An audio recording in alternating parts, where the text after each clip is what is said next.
Hi everyone, I'm Will and I'm going to be talking to you about the ozone layer around the Earth.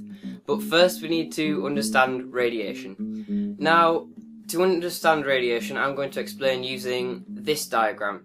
Now, this is an electromagnetic spectrum and it ranges from low energy waves to high energy waves. Low energy is on the left, higher, and then it gradually gets higher as it gets towards the right. Now, an easy way to remember the classification of the waves, going from left to right, is red Martians invade using X-ray guns. Now, this corresponds to radio waves, microwaves, infrared waves, visual waves, which are also known as visible light. Then it goes to infrared waves and X-ray waves and gamma waves. Now, gamma waves have the most energy, but we're going to be talking the most about ultraviolet waves. The reason that we don't get that many ultraviolet waves in our atmosphere is because of the ozone layer. But to describe the ozone layer more easily, let's go outside! So we're outside now, and unfortunately, as you can see, it's not as sunny as I would have hoped because we're in the north of England and miracles don't happen to everyone. So I've got my amazing editor man called Prabhdev to stick a sun there. Pah! There it is. So now I'm stood on the Earth, as we know, because we can't go to any different planets yet. But and up there is the sun, shining down loads of heat and lovely radiation on me, and one of the types of radiation released is ultraviolet radiation, which causes cancer, skin cancer, because it bounces off people's skin and is absorbed and all nasty things, and the cells, the DNA inside the cells gets damaged, and so it reproduces, forming cancer cells and tumours and melanoma. So that's all very bad and things, just don't mind as the car goes past. So now, but the ozone layer prevents most of this deadly ultraviolet light entering our atmosphere and damaging us, because if it did, most species on Earth would become instantly extinct. So the ozone layer is made up of ozone, which is an allotrope of the element oxygen, and it's also made up of oxygen gas, which is also another allotrope of oxygen. Now, ozone is 3 oxygen atoms together in an allotrope, and oxygen gas is just 2 together, so it's O3 and O2.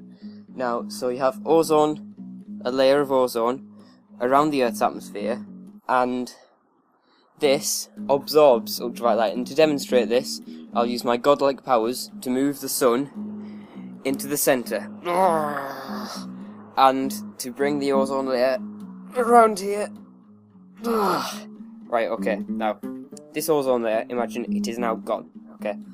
Now, this glass of water represents, the water is ultraviolet radiation, and it's coming from the sun, which is here. So, there's no ozone layer, no protection or anything. And I now have wet shoes, which demonstrates that without the ozone layer, everything down there on planet Earth is a big ball of horrible, messy... Yeah, it's not pretty, really. So now we've seen that demonstration, I'm going to use the ozone layer. Now, the ozone layer is this sponge. Now, it may not seem like the most high-tech piece of equipment, but it demonstrates it well. So here's the sun with the ultraviolet radiation, as before, and I'm going to try and look at the camera while doing this, and not miss and get soaking again. So here we go. There you go. Most of it, as you can see, is being soaked up by the sponge. Now, if I did this, you can see that it worked, and that noise was just a slight drip on the floor. So there you go. And again, it's soaking up all of that horrible ultraviolet radiation. Here's why ozone prevents ultraviolet light entering our atmosphere. So here we have an ozone molecule. I have drawn lines and oxygens to demonstrate where the 3 oxygen atoms would be. So you have 3 oxygen atoms. Now, this is an allotrope of oxygen, and when ultraviolet light passes through it, as we know, it's absorbed. Now, it's absorbed because a photochemical reaction takes place between the ultraviolet radiation and the oxygen. Photochemical meaning photo, which is light, and chemical, which is chemical. So a reaction between the ultraviolet light and the ozone occurs where, when the ultraviolet light hits the ozone, because the ultraviolet light has relatively high energy, it actually separates an oxygen molecule from the rest of the allotrope. So all of the energy, or most of the energy, from the ultraviolet light is used up in this photochemical reaction, creating an oxygen molecule which can go bond with another oxygen molecule to form two diatonic oxygen molecules, which is just normal oxygen gas which we need to sustain life. So that's why ultraviolet light cannot penetrate the ozone layer. So you can see how in our atmosphere there needs to be a delicate balance between the amount of ozone and the amount of ordinary oxygen gas. So that's because you need a certain amount of ozone to produce the oxygen gas, which then through some chemical processes can produce even more ozone, and the cycle continues going.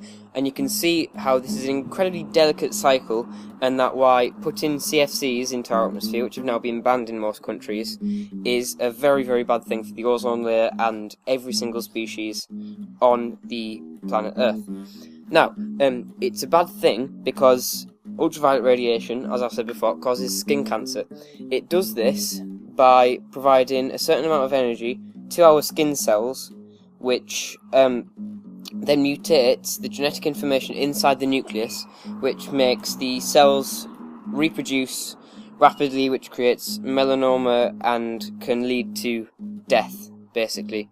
So I'm going to demonstrate how we can protect ourselves from the small amounts of radiation that do enter our atmosphere. So I'm just going to go get prepared. Now, before I protect myself, I need to know the calculation for what SPF, which is sun protection factor, I should be using. Now, I have incredibly pale skin, as most of you probably have guessed because you can see me, which means that I burn incredibly easily. So the first thing you do is, on a glorious day like this, how long would it take you to burn without any protection whatsoever? So for me, it'd be around 10 minutes. So, say I wanted to spend a while on the beach, so, I don't know really, maybe 300 minutes, say. That sounds like a strange number, but you'll understand why. It makes my calculation much easier. So, I have bought some SPF 30 sun cream. So, the calculation required is the SPF of the sun cream times how long we would normally burn without protection in minutes, and that is how long you can then stay out in the sun without reapplying the sun cream, obviously. So I would burn normally 10 minutes after being in a glorious day like this. I'll tell you what, it's a good job I put some deodorant on because it is baking. So the amount of time you can spend without burning times the SPF, so that will give me 300 minutes. So if I were to put this on everywhere on my body, cover my skin, and I went to the beach, I would be fine for the whole 300 minutes that I wanted to spend there. But there are two types of radiation that can enter our atmosphere. Well, first of all, there are three types of ultraviolet radiation. There are UVA, UVB, and UVC. But UVC normally stays outside of our atmosphere because the wavelength of light is more easily blocked by our ozone there. So UVB burns our skin, but UVA can permanently damage our skin basically, and can cause things like aging, like premature aging of the skin, and it's all not good. So what we want to do is we want to get our SPF 30. We want to hang on, Mum. You bought me this. Don't Hellmann's make mayonnaise? Bring out the best, apparently. What? Hellmann's make sun cream too? Are you sure? Because it says that it tastes every taste as great as the first. Some people eat sun cream. Oh, okay. That's fine. Sorry, I ever doubted you. Oh, and the sticker looks a bit dodgy too, but Tesco's always sell them like that. Okay. Apparently this is Hellman's sun cream, and I got it from Tesco's. Other supermarkets and other brands of sun cream are available.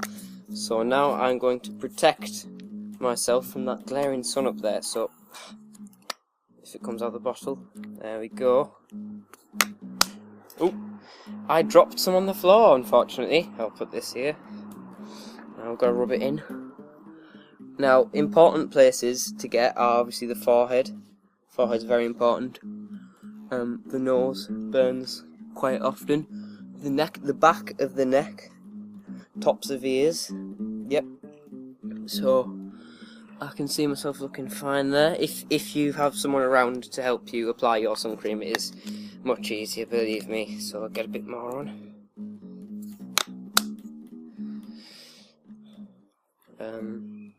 Now be careful, because some sun creams, especially if they have colour like this one does, can stain clothes. Lips. Don't understand why people eat sun cream. I mean, this doesn't smell particularly nice. So back of the neck, front of the neck, underneath there. Now of course my arms need it on. Good old arms, hands, and my legs are covered at the moment, so I should be fine. Now all this summeriness makes me want to dance and sing a little bit, so I'm gonna go get myself ready. 3 showers later. So make sure the brand of sun cream you use is not also a mayonnaise company. Okay.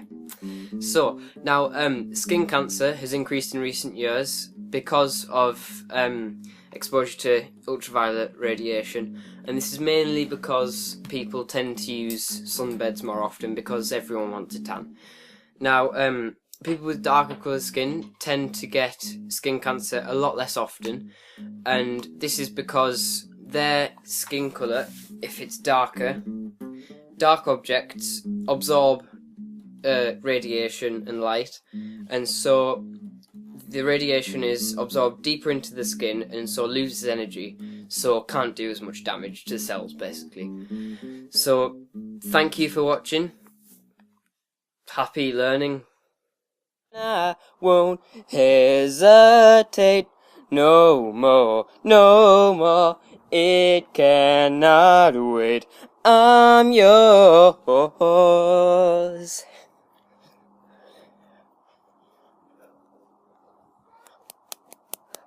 Stay protected, guys.